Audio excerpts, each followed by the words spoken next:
ये अमीर लोग देश छोड़ के भाग क्यों रहे हैं? हमारी इकोनॉमी में कोई प्रॉब्लम है क्या?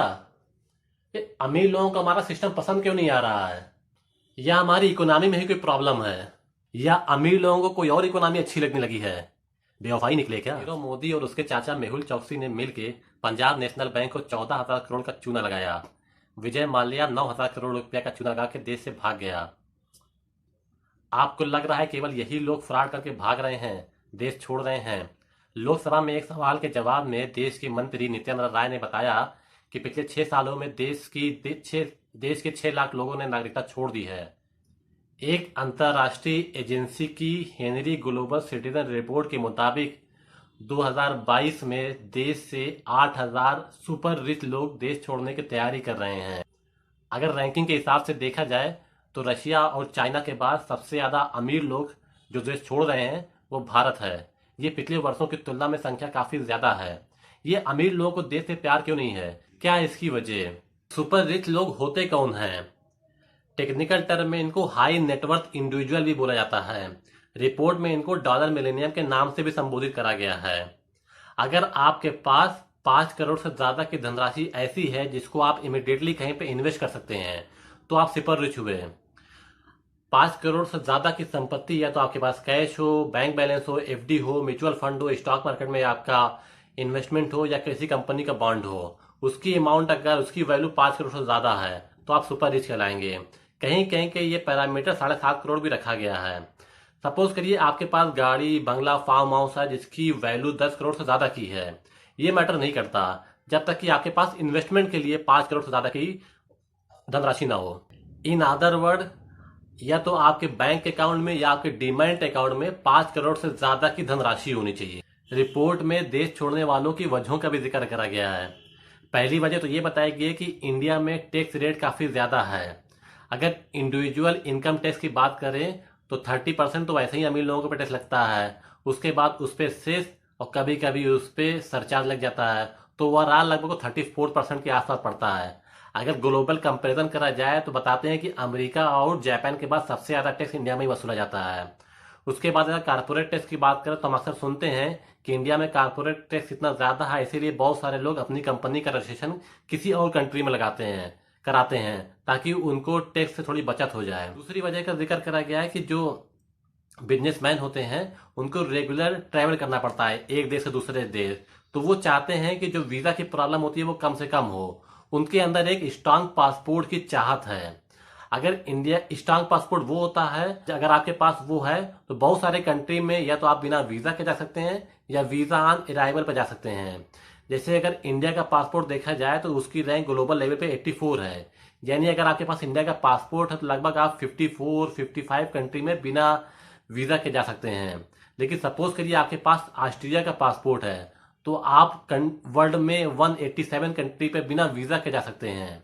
तो बिजनेसमैन के अंदर ये चाहत बहुत ज़्यादा है। तीसरी वजह बताई गई है कि इंडिया के जो लायबिल है, इंडिया के जो सिटीज़ हैं वो इतने ज़्यादा लायबिल नहीं है। हमने अभी ग्लोबल रैंकिंग में देखी है कि इंडिया में जो टॉप सिटी रखे गए हैं वो दिल्ली और मुंबई को रखा गया है, लेकिन वर्ल्ड लेवल पे उनकी जो रैंकिंग है वो 140 और 141 है। तो आप गेस कर सकते हैं कि कितनी खराब स्टेटस है इंडिया की सिटीज़ का। इंडिया की सिटी में जो प्रॉब्लम है जैसे क्राइम रेट हो गया, पोल्यूशन हो गया, जिसे हम एयर क्वालिटी इंडेक्स कहते हैं, कभी फ्लड आ जाता है, वाटर लॉगिंग हो जाती है, उसके अलावा क्राइम रेट काफ़ी ज़्यादा है, कभी कम्युनल राइट्स हो रहे हैं, कभी क्लैशेज हो रहे हैं, कभी लिंचिंग हो रही है। इस वजह से भी अमीर लोग शांति से देश छोड़ के बाहर निकल जा रहे हैं। रिसेंट टाइम में इंडिया में ईज ऑफ डूइंग बिजनेस में काफ़ी इंप्रूवमेंट हुआ है, लेकिन वो पूरी पिक्चर नहीं है क्योंकि ईज ऑफ डूइंग बिजनेस में केवल मुंबई और दिल्ली को ही कंसिडर करते हैं, बाकी कंट्री के पार्ट्स को नहीं। इंडिया में अभी भी property registration, tax payment, construction permit, insolvency resolution में अभी भी काफ़ी टाइम लग जाता है। कुछ इकोनॉमिस्ट का कहना है कि इंडिया में अपॉर्चुनिटीज़ की कमी है। इंडिया में एक भी चीज़ के लिए कंपटीशन बहुत ज़्यादा होता है। कंपटीशन जो कि अपने आप में अच्छी बात है, उससे टैलेंट बाहर निकल के आता है, बट इंडिया में कंपटीशन इतना ज़्यादा कट थ्रोट है कि वो रिग्रेसिव कंपटीशन का फॉर्म ले लेता है। एग्जाम्पल आप देखते होंगे, अक्सर आप सुनते होंगे कि 200 की वैकेंसी निकली है, उसमें 2 करोड़ से ज़्यादा एप्लीकेंट हैं। अगर आप कहीं पे देख रहे हैं कि प्यून की वैकेंसी के लिए पीएचडी होल्डर अगर अप्लाई कर रहे हैं तो आप सोच सकते हैं कितना खराब सिस्टम हो गया है। दिल्ली यूनिवर्सिटी में अक्सर हम सुनते हैं कि जो कट ऑफ गया है वो 100% गया है, तो 90% और 99% वाले लोग कहाँ जाएंगे? उनको अपना टैलेंट दिखाने का मौका ही नहीं मिल रहा है, इसीलिए वो किसी और कंट्री में जाना प्रेफर करते हैं। इंडिया का पब्लिक डिस्कोर्स और एंटी कैपिटलिस्ट सेंटीमेंट भी काफी हद तक जिम्मेदार है बड़े आदमी को देश छोड़ के जाने का। इंडिया में हर बड़ा आदमी, वो कितना भी ईमानदार क्यों ना हो, सारी टैक्स टाइम पे दे रहा हो, सारी ऑनेस्ट प्रैक्टिस कर रहा हो, उसके बाद भी लोग उसको शक की नजर देखते हैं। दो चार बार तो पब्लिक से गाली खाई जाता है कि बड़ा पैसा कमाए हो, बड़ा पैसा पैदा किए हो। सबको लगता है कि वो गलत तरीके से ही काम कर रहा है। इंडिया की सोसाइटी भी कुछ इस तरीके की है कि गवर्नमेंट बहुत ज्यादा बिजनेस को सपोर्ट करती है, तो वो लगता है कि कुछ तो गड़बड़ है, उसको लोग दोनों के नेक्सस की तरह देखने लगते हैं। इसका एग्जांपल आप ऐसे समझ लीजिए कि जब 1970s में इंडिया में बैंकों का नेशनलाइजेशन हुआ था, तो अब गरीब आदमी इस बात से खुश था कि गवर्नमेंट ने अमीरों का पैसा छीन लिया। जब रिसेंट टाइम में नोटबंदी हुई थी तब भी यही हाल था। बहुत सारे बड़े आदमी ऐसे हैं जो कहीं और का पासपोर्ट लेना चाहते हैं स्ट्रांग होने की वजह से, बट वो इंडिया की नागरिकता नहीं छोड़ना चाहते हैं। But Indian constitution dual citizenship allow नहीं करता है। अगर आप कहीं और की सिटीजनशिप ले लेते हैं तो उसको इंडिया की सिटीजनशिप छोड़नी पड़ेगी। ये भी वजह है कि लोगों को इंडिया की सिटीजन छोड़ने के मजबूर करा जा रहा है। Westernisation and social media soft power एक बहुत बड़ा एक रीजन है। हमने ब्रिटिश टाइम से ही देखा है कि इंडियन के अंदर एक इन्फिनिटी कॉम्प्लेक्स होता है। वो इंग्लिश को लेके, फॉरेन कल्चर को लेके, इंग्लिश पहनावे को लेके बहुत ज़्यादा ऑब्सेस होते हैं। इसीलिए वो बहुत ज़्यादा आजकल लालायित हो रहे हैं। सोशल मीडिया ने उसको और ज़्यादा इंटेंसिफाई कर दिया है। जो लोग बाहर जा रहे हैं उनकी लाइफ स्टाइल को देख रहे हैं तो उनको लगता है कि इंडिया बड़े इन्फीरियर है, गरीब है, तो क्या फ़ायदा, यहाँ का कोई लाइफ स्टाइल है, कोई कल्चर है भला, तो वो सीधे उनकी ही कॉपी कर रहे हैं।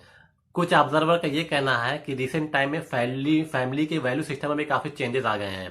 पहले के जमाने में बुजुर्गों की सेवा करना, परिवार को साथ में रखना एक ड्यूटी मानी जाती थी, एक पुण्य का काम माना जाता था। लेकिन न्यूक्लियर फैमिली के टाइम में लोग काफी ज्यादा इंडिविजुअलिस्टिक हो गए हैं। लोग परिवार को छोड़कर चले जाते हैं। उनको लगता है कि पहले अपना सोचो, बाकी लोगों का छोड़ो। कुछ ऑब्जर्वर का ये कहना है कि रिसेंट टाइम में इंडिया में क्रोनिक कैपिटलिज्म काफी बढ़ गया है, यानी बिजनेसेस और पॉलिटिशियन काफी नेक्सस बना लिए हैं। उसकी वजह से ये होता है कि गवर्नमेंट कुछ पार्टिकुलर बिजनेसेस का सपोर्ट करती है, बाकी लोगों को इग्नोर करती है, उनको कभी कभी हरास भी करती है, कभी कभी टारगेट भी करती है। कुछ लोग इसका एग्जांपल ऐसे देते हैं कि कुछ एक पार्टिकुलर इंडस्ट्रीज को इंडिया के ऑस्ट्रेलिया में कुछ इन्वेस्ट करना था कोल माइन में। वहां पे काफी प्रोटेस्ट चल रहा था उस कोल माइनिंग के खिलाफ, लेकिन इंडियन गवर्नमेंट ने आउट ऑफ टर्न जाके उनको सपोर्ट करा, वहां की गवर्नमेंट को भी निगोशिएट करने की कोशिश करी। कुछ दिनों पहले ये आरोप भी लगाया था श्रीलंका की गवर्नमेंट और वहां की अपोजिशन ने कि इंडियन गवर्नमेंट एक पार्टिकुलर बिजनेसमैन को काफी सपोर्ट कर रही है और वहां के उनके पार्टनर को प्रेशराइज कर रही है कि उनको ही अपना पार्टनर बनाया जाए। उसके अलावा कुछ लोग ये भी कहते हैं कि अभी कुछ दिनों पहले मुंबई एयरपोर्ट को जब लीज करना था तो गवर्नमेंट चाहती थी एक पार्टिकुलर इंडस्ट्री उसको लीज कर ले, और जो उसको बेचने वाला था, जो कि बेचना नहीं चाहता था, वहां पे इनकम टैक्स की रेड हो गई और एक सिग्नल दे देगा कि तुमको बेचना ही है। कुछ लोग ये भी कहते हैं कि रिसेंट टाइम में जो इन्फोर्समेंट कुछ लोगों का ये आरोप है कि इन्फोर्समेंट डायरेक्टरेट, इनकम टैक्स, ये आजकल प्रोफेशनल मैनर में काम नहीं कर रहे हैं, बल्कि एक पॉलिटिकली मोटिवेटेड वे में वहीं पे रेट डालते हैं जो बिजनेसेस गवर्नमेंट को पसंद नहीं है। इसलिए गवर्नमेंट को लगता है कि कोई एक पार्टी, इसलिए कुछ बिजनेस मैन को लगता है कि कुछ पार्टिकुलर बिजनेसेस को सपोर्ट करने के लिए हम पे अटैक करा जा रहा है, हमको हरास करा जा रहा है, हम पे रेट डाली जा रही है। इसलिए एक धारणा है कुछ बिजनेसमैन के लोगों के बीच में कि यहाँ पे क्लाइमेट हमारे लिए सूटेबल नहीं है, गवर्नमेंट एजेंसीज कभी भी हमको हरास कर सकती हैं। बिजनेसमैन को किसी बाहर की कंपनी एक्वायर करने के लिए, किसी स्टॉक एक्सचेंज में इन्वेस्टमेंट करने के लिए करेंट और कैपिटल अकाउंट कन्वर्टिबिलिटी चाहिए होता है। इंडिया में करेंट अकाउंट कन्वर्टिबिलिटी तो है, लेकिन कैपिटल अकाउंट कन्वर्टेबिलिटी नहीं है। फिर भी एनुअली आप $2.5 लाख तो बाहर ले जा सकते हैं। 10 साल में वो $25 लाख हो गया, जो कि लगभग 100 करोड़ के बाहर हो गया।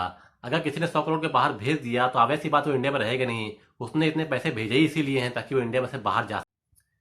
इंडिया में एक प्रॉब्लम और हो रही है। एक तरफ तो अमीरी बढ़ती जा रही है, दूसरी तरफ गरीबी बढ़ती जा रही है। अभी हमने रिसेंट टाइम में नाइजीरिया को पीछे छोड़ दिया है गरीबी में, तो मार्केट में डिमांड बची नहीं है। अब बिजनेसमैन को लगता है कि ऐसी इकोनॉमी में क्यों इन्वेस्ट करा जाए जहां पे कोई डिमांड नहीं है। अगर इन्वेस्ट कर दिया, प्रॉफिट वापस नहीं होगा, फिर वो एनपीए में कन्वर्ट हो जाएगा। इससे अच्छा है अपने पैसे को कहीं और ले जाया जाए, वहां पे इन्वेस्ट करा जाए जहां पे एक्चुअल में मार्केट में डिमांड हो। इकोनॉमिस्ट कहते हैं कि बिजनेसमैन ऐसा एटमॉस्फेयर, ऐसी सोसाइटी प्रेफर करते हैं जो थोड़ी ओपन हो, गवर्नमेंट परेशान ना कर रही हो, सिस्टम ट्रांसपेरेंट हो, पॉलिसी पैरालिसिस ना हो रही हो। इस लिस्ट में रशिया और चाइना टॉप पे क्यों है? क्योंकि वहां पे बहुत ज्यादा ऑटोक्रेसी है। गवर्नमेंट जिसको चाहे उसको हरास कर सकती है। उसको इंसाफ मिलेगा कि नहीं मिलेगा कोई गारंटी नहीं है, क्योंकि वहां पे जुडिशरी पूरे कंट्रोल में है, अपोजिशन वहां पे होता नहीं है, सिंगल पार्टी रूल है। लोग कहते हैं कि इंडिया में 1989 और 91 के बीच में लगभग 17,000 करोड़ रुपए लोग लेके बाहर चले गए थे, क्योंकि उस दौरान इंडिया में पॉलिटिकल अनस्टेबिलिटी बहुत ज्यादा थी। उनको अपना कोई फ्यूचर नजर नहीं आ रहा था, जबकि उस दौरान इंडियन गवर्नमेंट को पैसे की बहुत सख्त जरूरत थी। इंडिया के फॉरेन रिजर्व खत्म हो रहे थे, लेकिन लोग यहाँ पर रुक नहीं रहे थे। कुछ लोगों को डर है कि इंडिया में भी कुछ कुछ वैसे ही हो रहा है। सिंगल पार्टी डोमिनेशन हो रहा है, डेमोक्रेसी से कुछ वैल्यूज को अपने आप में कंप्रोमाइज हो रही है। उसके अलावा सोसाइटी में एक क्योस हुआ है। किसी भी कभी कभी बिजनेसमैन के ऐड से लोगों की भावना हाथ हो जाती है। उसके अलावा कम्युनल राइट्स, लिंचिंग, अभी हमने उदयपुर में देखा कि क्या हुआ। उस वजह से कुछ बिजनेसमैन को डर लग रहा है यहाँ पे इन्वेस्ट करते हुए।